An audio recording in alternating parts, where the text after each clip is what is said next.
Hi, I'm Jacqueline. And I'm Courtney, and this is Caffeinated Crimes. Happy 2022!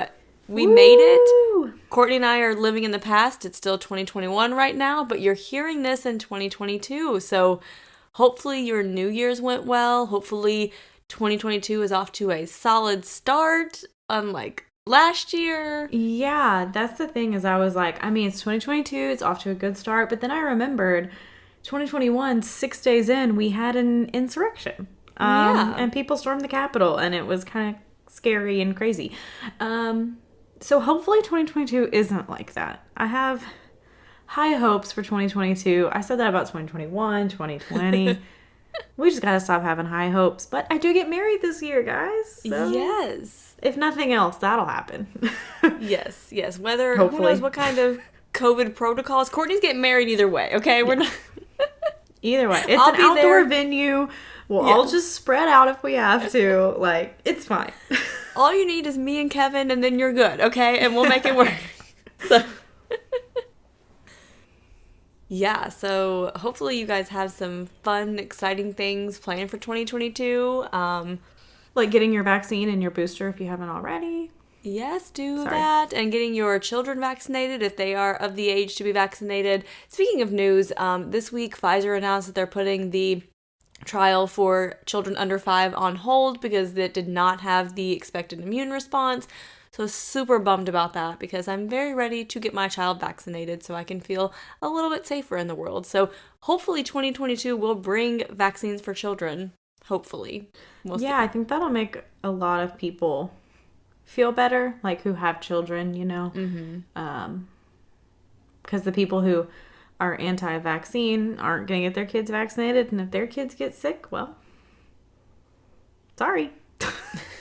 I don't know what to say. It's You guys need to stop talking about vaccines because you need to stop pushing your personal opinion on people.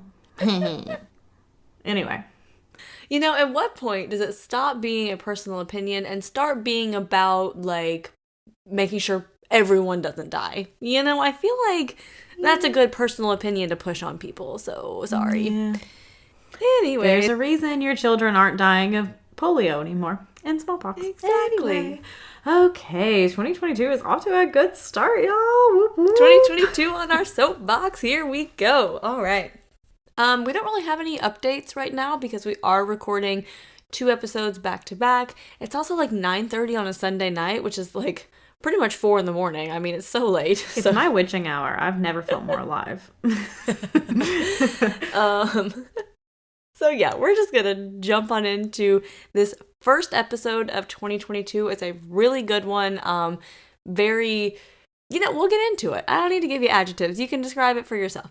So, our sources for this episode were an article from the Texas Observer, an article from Texas Monthly, the Innocence Project of Texas. Can you guys guess where this took place? Also a Pew Trust article and an article from Into Impact. And also a documentary called Southwest of Salem, the story of the San Antonio Four. 20-year-old Elizabeth Ramirez had a good time when her 7 and 9-year-old nieces came to stay with her for a week in her apartment in July of 1994. Her friends, Cassandra Rivera, Anna Vasquez, and Christy Mayhugh had been in and out of the apartment as well. So all 4 adults worked multiple jobs at all hours of the day, so they just kind of rotated, who was home to watch the girls. And what they thought was a fun week would turn into a nightmare that would ruin the 4 women's lives. So about a month later, Detective Thomas Majeka with the San Antonio Police Department knocked on Elizabeth's door and said he was investigating a sex crime and asked if she would go to the police station with him to answer a few questions. At the station, Detective Majeka asked Elizabeth if she knew Javier Limon and his 2 daughters, and she said that yes, Javier was her sister's ex-husband and his daughters were her nieces. Majeka then told Elizabeth that the 2 girls were accusing Elizabeth and her 3 friends of sexually assaulting them. Elizabeth denied the accusations, and she was about 4 months pregnant at the time, and the detective told her that if she were found guilty, her child would likely be taken away from her. So from the very first interview, he's like really, telling her how bad the situation is going to be for her. Mm-hmm. He then asked her if she was or had previously been in a relationship with another woman, and she said yes. He also asked her if her 3 friends were lesbians as well, and she said yes. Again, this is the 90s in Texas, so I feel like we can see where this is going to go. I mean, if this was 2021 in Texas, probably would go the same way, unfortunately. Texas is a little stuck back in the past there. Yep. So all 4 women ended up being indicted for aggravated sexual assault of a child and indecency with a child. They all continued to deny the accusations. They're like, we weren't even all, like, in the apartment together at the same time. Like, they're saying that, like, all 4 women did it. And they're like, we were in and out. Like, all of them worked, like, multiple, like, grocery store, like, retail, fast food jobs. Like, you know, they would work a few shifts a week at Arby's and, like, the H-E-B grocery store and different stuff like that. So it's like they were kind of all over the place. And they just made sure someone was always there to make sure they were watching out for the girls. And Elizabeth had just given birth to her son 3 days before she was arrested. So they show up to arrest her with her 3-day-old child. So she did have to leave her son in the care of family members while she went to jail, and her family continued to help her care for her son after she was released on bail and was working at Taco Cabana to support herself. Also, I just want to think about, like, imagine being 3 days postpartum and then having to go sit in a jail. Like, you're still wearing a diaper, and you're in jail. Yeah. Like, that would be rough. Yeah. Yeah. So, at age 16, Elizabeth had started staying out late, seeing boys, experimenting with drugs, just kind of doing the typical, like, rebellious teenage stuff. And around this time, she also began to realize that she had romantic feelings for women. Again, this is the 90s in Texas.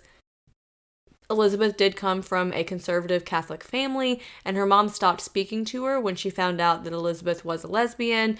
She did stay close with her younger siblings, Mark and Monica, and they both spoke really highly of her. But her mom did kick her out of the house, and she became emancipated and moved in with her older sister, Rosemary, and her boyfriend, Javier, as well as their 3 children. However, she felt that Javier was very overbearing and he lectured her too much. He also was, like, hitting on her and making her uncomfortable. So she's like, I don't really want to be here anymore. And she moved into one of her girlfriend's houses from school. And Elizabeth and her mom actually worked together at a nursing home. And her mom slowly started coming around to Elizabeth being a lesbian and then eventually ended up co-signing an apartment for her. So she did, like, sign away her parental rights when Elizabeth was emancipated at 16, but then, you know, a few years she started to come around and they ended up having a good relationship. And I can't remember if it was her mom or one of the other girls' moms, but in the documentary, like, she mentioned that, you know, she went to a priest, right? The Catholic Church. Okay. I was going to say the Pope, and I'm like, she did not talk to the Pope. She went all the way to Italy to the Pope. But she talked to the priest of their church, and she was like, am I going against God if I support my daughter? Like, I'm really conflicted because this is my daughter, but also my religion tells me that this is wrong. And she's, like, basically, like, asking for advice, and her priest is like, no, like, all you have to do is love your daughter. He's like, you're not going against God by supporting her. All you have to do is love her. And that was it. So good for that priest, though, that he wasn't like, right? No, she's the Look devil. at that priest in Texas in the 90s. Like, okay, you go, I see you. Sir.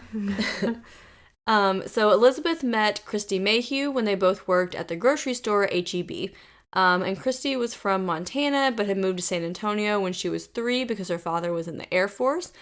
Christy was also a lesbian whose mother disapproved, so her and Elizabeth, you know, bonded over this, and they did get an apartment together as friends.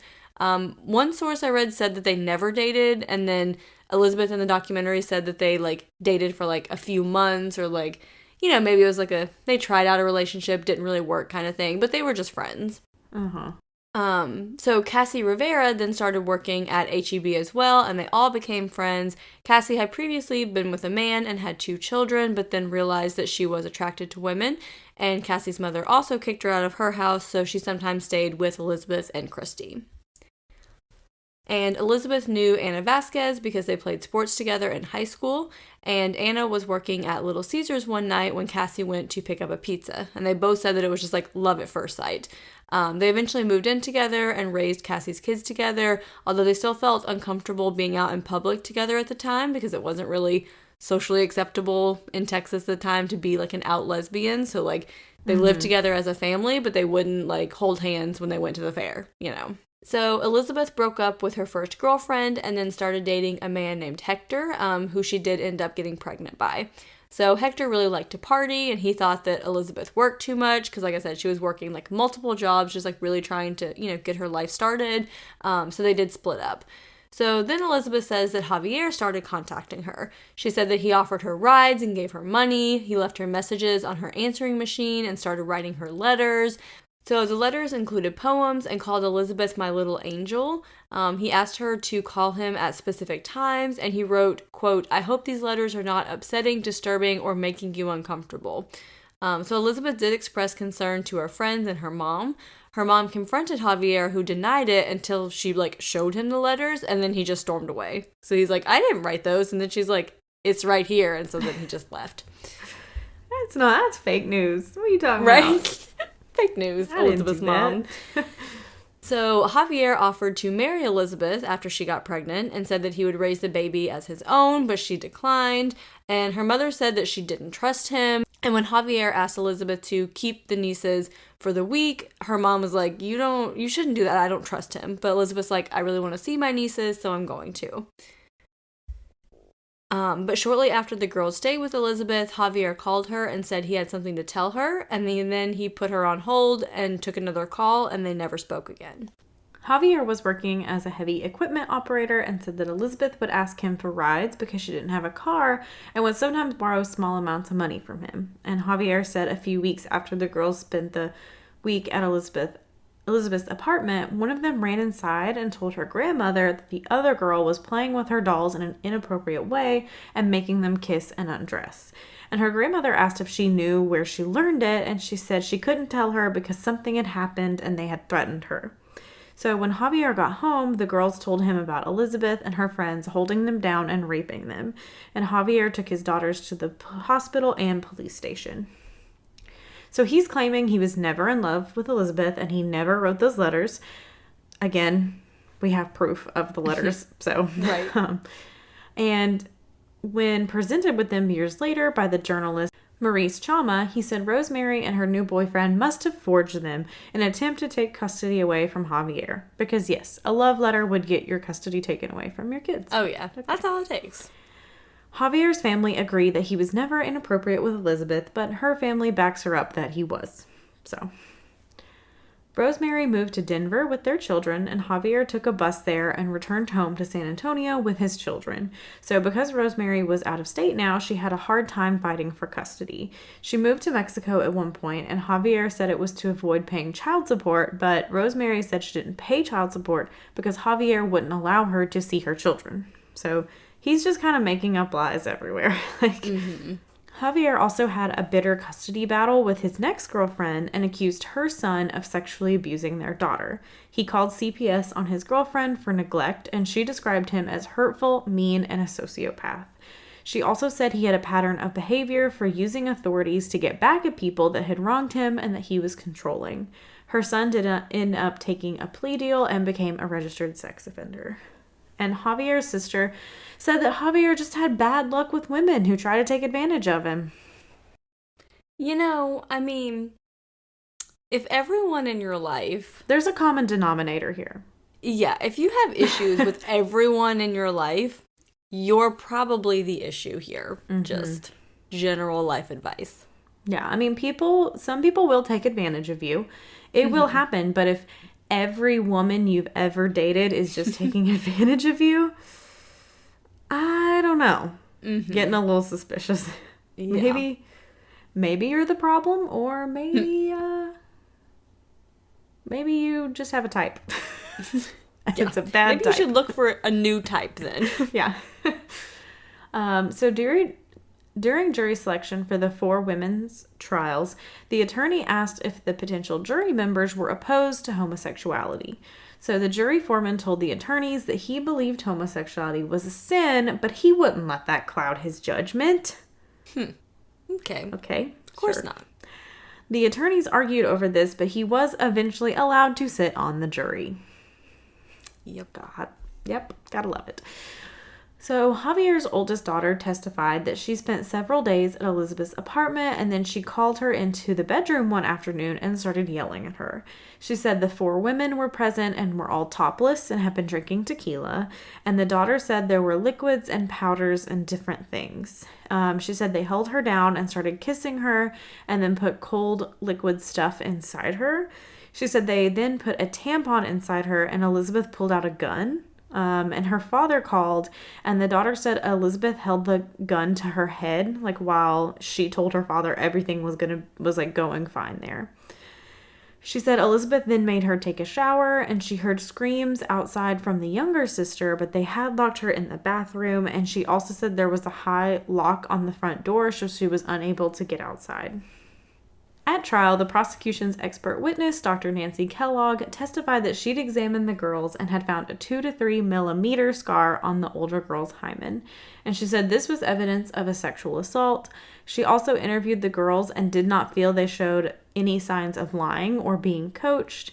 And in her notes, she wrote, "This could be satanic related." Elizabeth then took the stand, and the prosecutor, Philip Kaizen, asked her if she was gay and if her friends were gay, and he asked if she had gay relationships with them, and she said no. She said they were all gay, and Anna and Cassie were dating, but everyone else they were just friends. And Kaizen said, "Well, maybe I'm confused. I thought you said that if you're gay and you were friends, that's a gay relationship." Guys, that's not how that works. No. Is this like those couples, those like heterosexual couples where like the other one can't have like friends of the opposite sex, or it's a relationship? Like, is this one of those things? You know, like that's not how that works. Yeah. And these are questions that they're asking like at a trial. Like, this is being allowed to be a line of questioning. Like, what? And like, are you so stupid that you're like, so you're gay and your friend's gay, you're together. You are having sex all the time. That makes me think of those like homophobic people who are like, oh, well, I can't be around because they'll be attracted to me. And it's like, you're not attracted to every person who walks down the street. They don't want you. Yeah, they right? don't want you. If you're concerned about like them being attracted to you, they're not at all attracted to you. You don't put off that vibe there, sir. And Elizabeth did say we're all friends. It doesn't mean that we're all intimate together or had any kind of sexual togetherness. Like, not the same thing. Yeah. The trial was only a few days, and the jury only deliberated for a few hours before finding Elizabeth guilty, and she was sentenced to 37.5 years in prison. So Cassie, Anna, and Christy went to trial together in February of 1988. So because Elizabeth was deemed to be like the ringleader, her trial was separate, and then theirs was like all together. So the prosecutor, Mary Kay Delavan, reminded the jury that the alleged abuse had happened 3.5 years ago at this point, so the victims, quote, might not be able to keep everything perfectly straight. So she's like starting out this trial saying like, they might mix up some details, but like it's fine because it was so long ago. So at this trial, the girls testified that Christy had been at the apartment where before, like she said that she wasn't at the time, and there were a lot of different stories, so these were just a few of the like inconsistencies. This time they said that Anna was the one holding the gun on them and not Elizabeth. The first statement that the girls gave to the police, like as soon as they told Javier, didn't even mention a gun at all. But then at trial, there's a gun and it's Elizabeth, and now at this trial, there's a gun and it's Anna. And in the statement that they gave originally, they talked about Cassie's children and some other neighborhood children being in the apartment at different times that week, but during this trial, they said that they had been the only children there the entire time.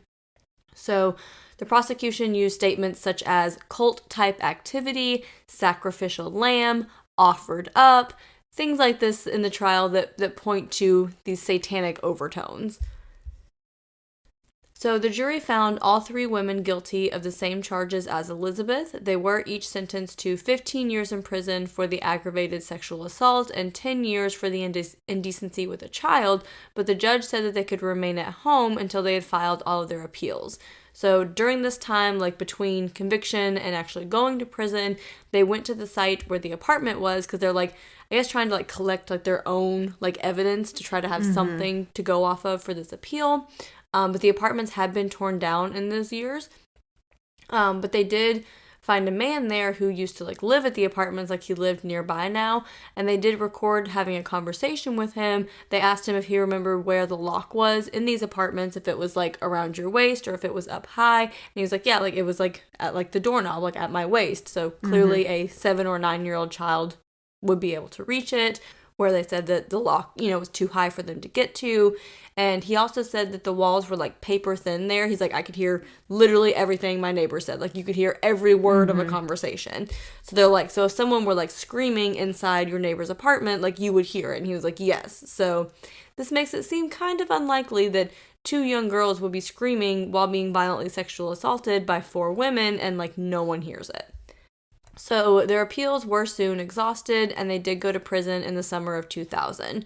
They refused to take sex offender rehabilitation classes, and they were put into higher security units because of that. And Cassie even went into solitary confinement for 30 days at one point, because they're like, I'm not going to participate in your sex offender rehab because I'm not a sex offender. Like, how am I going to, like, I can't share anything because I don't have those feelings because I haven't done this, They did write to various innocence projects and talk show hosts, but they never received a response. So Elizabeth's son's father got custody of him, and they stopped contacting her when he was 5 years old, but she still wrote letters to her son every week, and Cassie's children continued to visit her while she was in prison. Then in 2006, a man named Daryl Otto was researching female sex offenders when he came across online articles about these 4 women.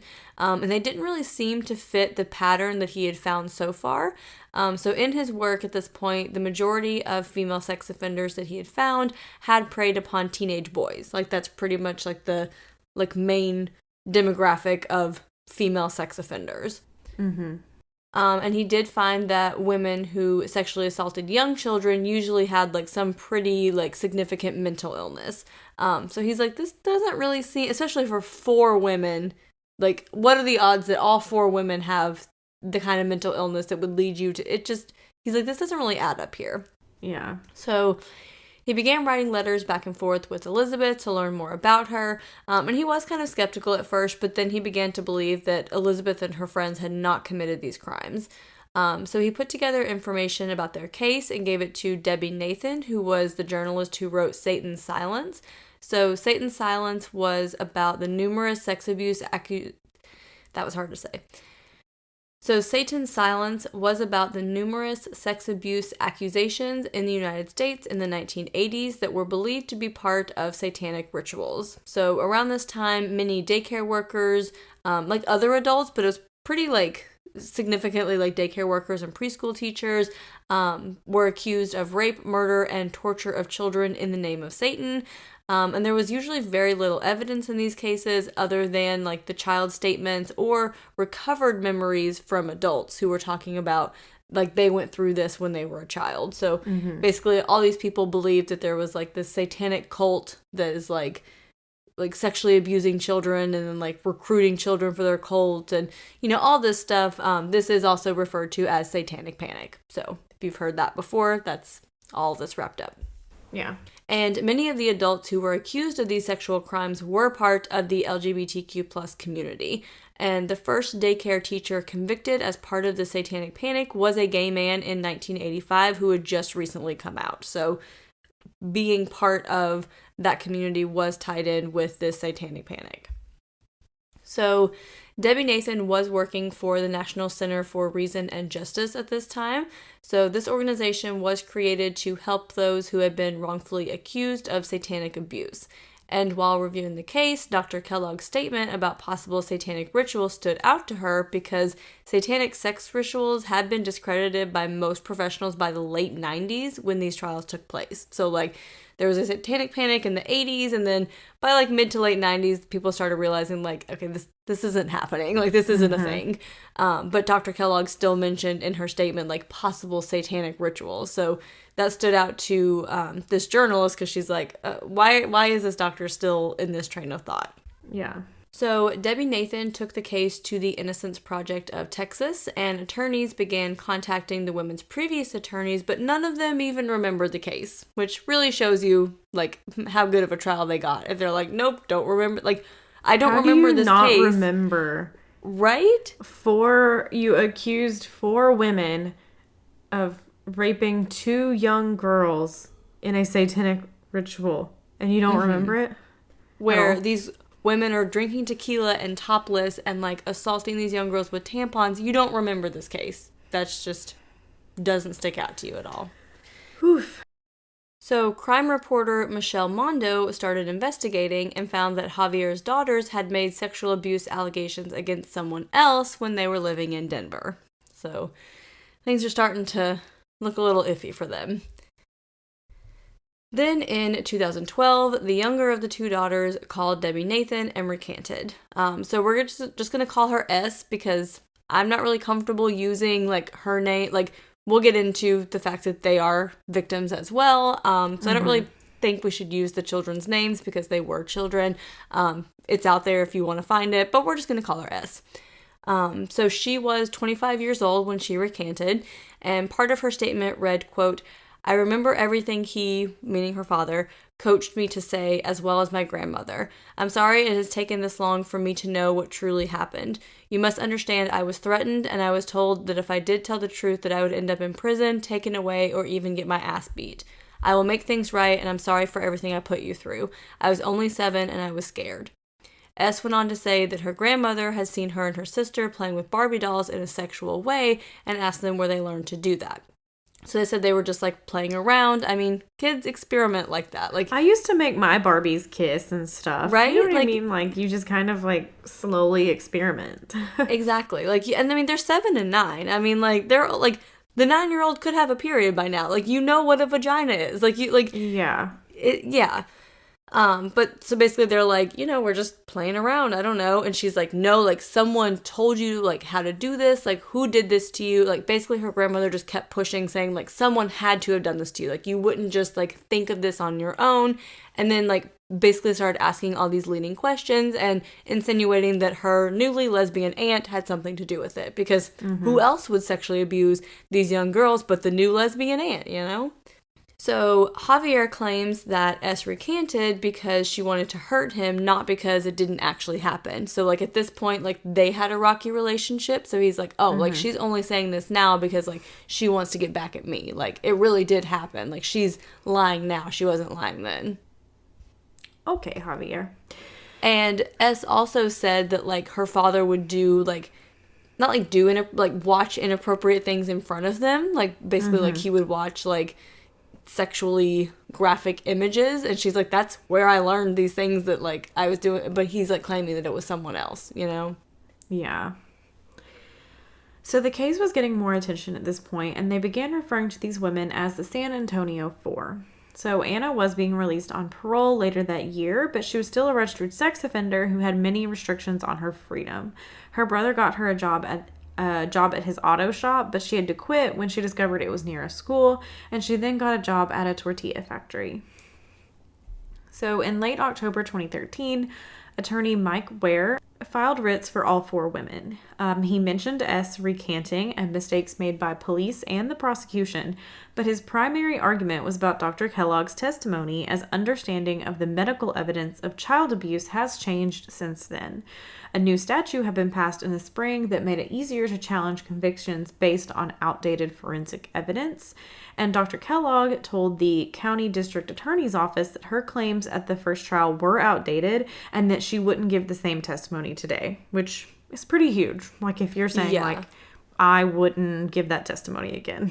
Yeah, like, she's like, I was wrong then. Like, this was outdated information. Here's what the new information is. Here's what I would say now, which, like, I mean, she also made, like, the satanic comment, so I'm like, I don't know how on top of things you were at the first trial, but also good for you for acknowledging it the second time around, because I feel like a lot of people in this situation would, like, stick to their guns because they're like, no, I don't want to, like, be part of this, so I'm just going to stick to it. Like, nope, I stand by that, but she's like, nope, that's not what I would say today. Yeah, that's what I was thinking. Like, very good on her for to be like, that's outdated. Like, that's very outdated. So this statement undermined the main evidence in the case. So the district attorney agreed that the 3 women could be released on bond and that she wouldn't attempt a retrial. She also said that the 4 women wouldn't have sex offender restrictions, but they had other parole restrictions and still had to get permission to travel out of state.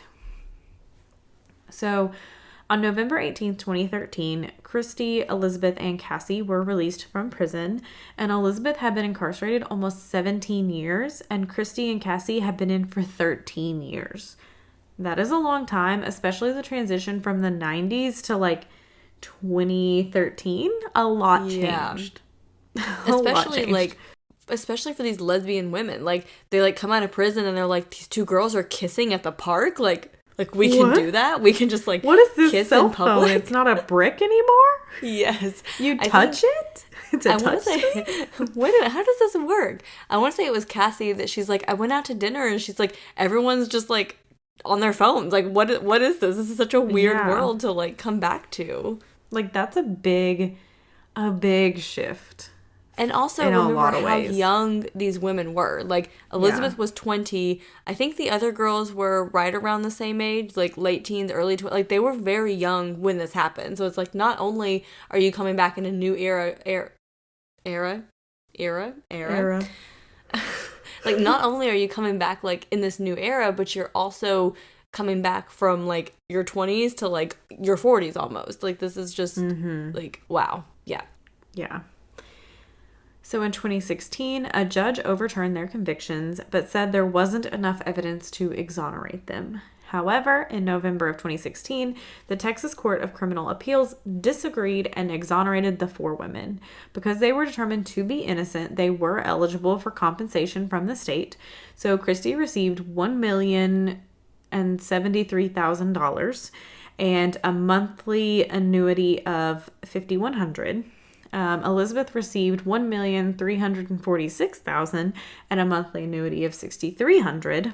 Cassie received $1 million and $1,080,000. Hooey, this is a lot of commas, guys. Sorry. $1,080,000 and a monthly annuity of $5,000. And Anna received $1,104,000 and a monthly annuity of $5,100. You know when you start reading, like, millions and you're like, how do I read words? I don't know. It's the million, like, if there's not, like, 100,000 marker, it's really hard because it's like $1,400,000. Like, it's a very weird, like, it's hard to say. Yeah, okay. what are placeholder? I don't what's that called? You know, in, like, first grade math, like the number place. Never mind. Just the comma. Okay, it's late. Anyway, I don't know. Okay. Anyway, it took another 2 years before their criminal records were finally expunged in 2018. So you also have to think, like, if you're applying for jobs in this 2 years, like, it's gonna pop up this charge, which is a big, big charge, lifetime serious charge that's reported no matter what. And you're having to be like, here's all my paperwork that I was exonerated, but I know it's still there. Like, yeah, they're like, that's, oof. So for the 5 years between being released from prison and their criminal records expunged, all 4 women were still convicted felons and had to come with restrictions that came along with that. I think we've talked about it before. Like, it's hard to get a job. It's hard to get an apartment. It's hard. All of that. In 2004, Congress passed the Justice for All Act, which guarantees individuals exonerated of federal crimes receive compensation of $50,000 for each year of incarceration and $100,000 for every year spent on death row. 36 states have laws that offer compensations to individuals exonerated on state crimes. So Texas offers compensation of $80,000 for each year incarcerated, plus a monthly annuity after release, which is kind of what we talked about earlier and kind of how they got that money. So of the states that offer some compensation, some of them offer very little, such as Wisconsin that offers $5,000 for every year and capped at a maximum of $25,000.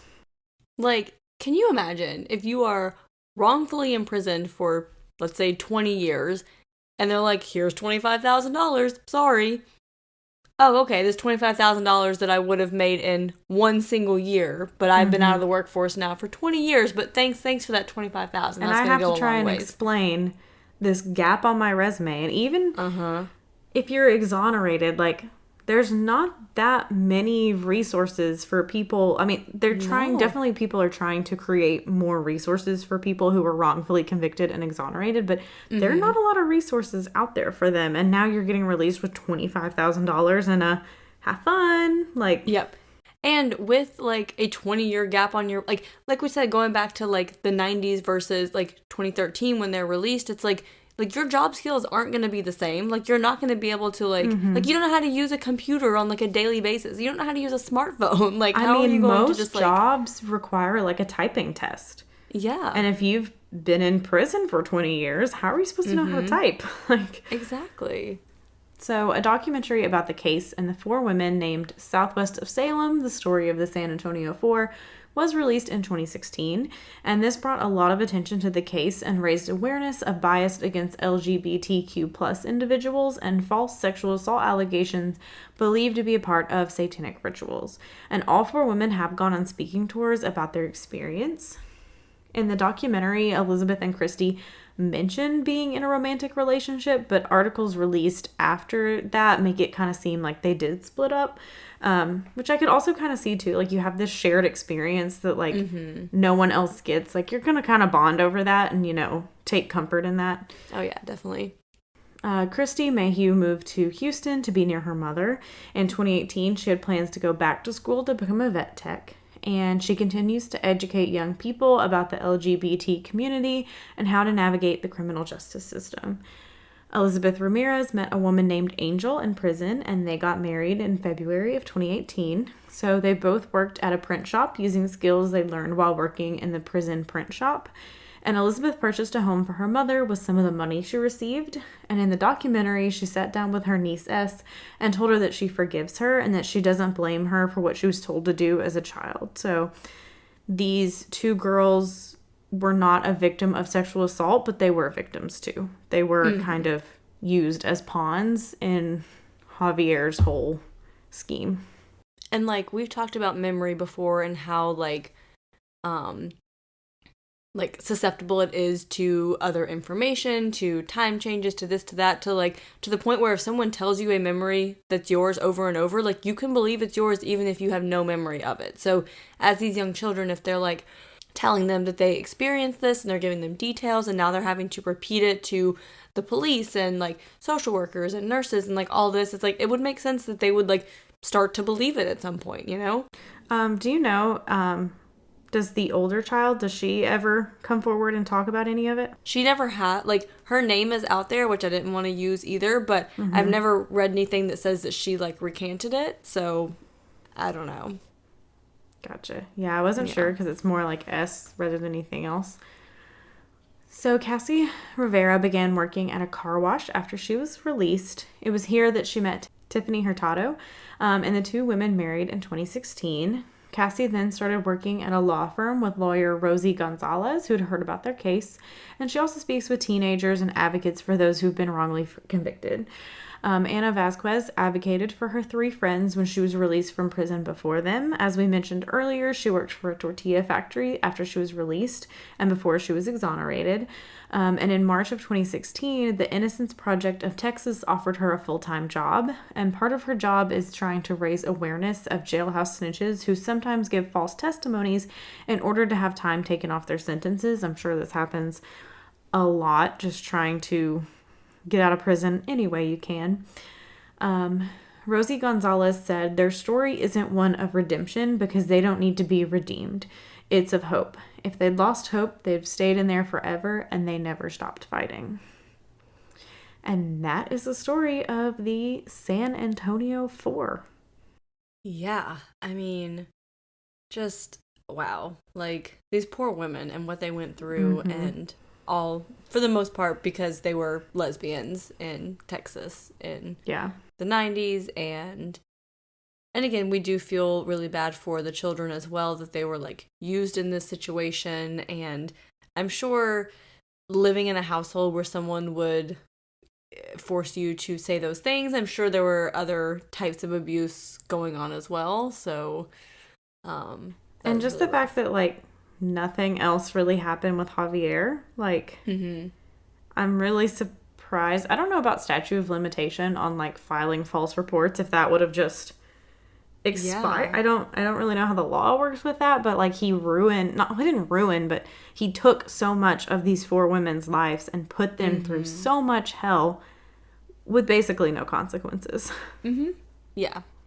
It's like, how do you sleep at night? How do you live with yourself? Yeah. Right? Like, at least Texas does have a pretty good like compensation program versus like some of the states that have like nothing, but it's like still that money doesn't make up for all the time that you lost, like, in your life, in your children's lives. Like, Cassie had grandchildren when she came out. Like, I mean, it's just... Elizabeth never really got any time with her son, who was 3 days old when she was first arrested, and probably never really got to see him after that, you know? Like, you can't put a dollar amount on losing that much of your life. And... I'm sure coming out of prison too, they probably have some level of anxiety, PTSD, like trauma from that. Like, prison's not a great place to be. And especially on a child abuse charge, I can imagine makes it worse. And trying to tell people you're innocent and everyone's like, yeah, sure. And then you're like, no, really? Like, I am. So that must have been really hard. Yeah, that was like with Julia Ray Harper that we've done an episode on, that when she was exonerated and released from prison, like she had like severe anxiety and she has to take her service dog with her everywhere, and it's just really hard for her to like work a normal job and live a normal life after going through prison, especially on a child charge. And it sounds like these 4 women have really tried to, like, do something good with the time that they have now. Like, they're all, like, speakers, and they're all, like, you know, advocating especially for LGBT youth and also for, like, how to navigate the criminal justice system, because none of them got attorneys, like, when they were first accused, because they're like, oh, I didn't do it. I'll cooperate with you. Like, everything will be fine. The evidence will show that I'm innocent. Exactly. We see that so often where you're like, well, evidence will prove I'm innocent. Yep, exactly. So they do speak a lot to young adults about, like, get an attorney, like, here's how the criminal justice system works. Like, they've taken, like, criminal justice classes now, and, like, all of these things. They're trying to really make sure that they can educate people on ways to protect themselves. So it is amazing that they've been able to, like, turn that around and do the work that they're doing now, and also that they, or at least Elizabeth, the others haven't spoken on it, so I don't want to put words in their mouth, but at least Elizabeth was able to forgive her nieces, you know? Yeah. So, yeah. Courtney, what is your perk of the week? Okay, guys, my perk of the week is going to be, it's one of those weeks where it's just something very small in my day, and I'll probably forget about it until I'm listening back to the episode. But my perk of the week is that I had a Sonic milkshake today, and that I have the other half in the freezer that I'm going to eat as soon as we get done recording, because it's been a long week, month, year, all of the above, and just busy, go, and Kevin and I leave tomorrow for a week, and it's going to be super hectic, and I was just kind of tired and just kind of feeling a little off, and I was like, I just want some ice cream, and he was like, let's go get some ice cream. So that's my perk of the week, because sometimes you just need an Oreo cheesecake milkshake from Sonic. And like saving the rest for later and like looking forward to it all day is like the best too, because it's like it's almost as good as like just like leading up to them. It's like when you're planning for a vacation and like the lead up to like waiting for it is as good as the vacation itself, you know? So it's like you're like thinking about it all day, and then like you get to actually like savor it. Yeah, that's nice. Yeah, I'm very excited. I'm definitely going to eat the rest of that and thoroughly enjoy it. Jacqueline, what is your perk of the week? Side note before I tell you my perk of the week, Andrew got some snickerdoodle ice cream and it's like delicious. It's so good. Sounds good. Yeah. But my perk of the week is this weekend, 2 of our friends from North Carolina came to visit. So they stayed the night and they brought their dog, and it was a really like rainy, cold, yucky weekend. So we didn't really, like we did go out to eat under like the patio at our local pizza place last night and everything. But we just chilled and relaxed in the house and watched a movie and watched some football and soccer and just relaxed and had a good time. But, it's always nice to get together with friends, and especially ones that you don't see very often. So that was my perk of the week. That is always nice. And sometimes it's nice to just like chill and just chill inside. I think that happened when we came and visited in like February. I don't really think it was like really, there was like an ice storm and it was cold and we were all just kind of like, let's just sit here. This is fine. Yeah. But if you want to tell us your favorite ice cream, your go-to order at Sonic, if you want to tell us about your friends, about your New Year's, if there's anything crazy going on in 2022 that we need to know about, you can do so on Instagram at Caffeinated Crimes Pod, on Twitter at Caff Crimes Pod, that's CAFF Crimes Pod, on Facebook at Caffeinated Crimes Podcast. We're on TikTok, that's Caffeinated Crimes. We're on YouTube, that's Caffeinated Crimes Podcast. You can send us an old-fashioned email at caffeinatedcrimespod@gmail.com. Or if you feel so inclined and you want to get a few bonus goodies and maybe you got a bunch of money for Christmas and you don't know what to do with it and you're like, I want to support local business, my local podcast, you can do so at patreon.com/caffeinatedcrimes. Completely forgot the web address in the middle of that sentence. It happens. You can get a bunch of perks at every single level with that. So yeah, you can go ahead and head over there and do any of those. And it is 2022 and we are still running this damn contest. So maybe by 2023, we will not be running this contest anymore. But for 2022, isn't that the dream? We are. That is the dream. So if you have an iPhone, if you know someone who has an iPhone, if you see a stranger on the street with an iPhone, just get it, go to that purple little icon that says Apple Podcasts, leave us a lovely 5-star review, put some comments in there. Doesn't have to be detailed, just cool, great, thumbs up emoji, whatever. Screenshot us, let us know that was you. We will put you into a drawing. Once we reach 50 of you at some point this decade, we will draw someone to win a fin. This is not the first time I've done that. A pin, a sticker, and a $10 gift card to the coffee shop of your choice where you can enjoy a nice January latte or tea or whatever beverage you would like to enjoy at a coffee shop. That is the end of my sentence. I don't know why I acted like it was going to keep going on. It's very late at night for me, so. But in the meantime, go have a cup of coffee. And don't commit a crime.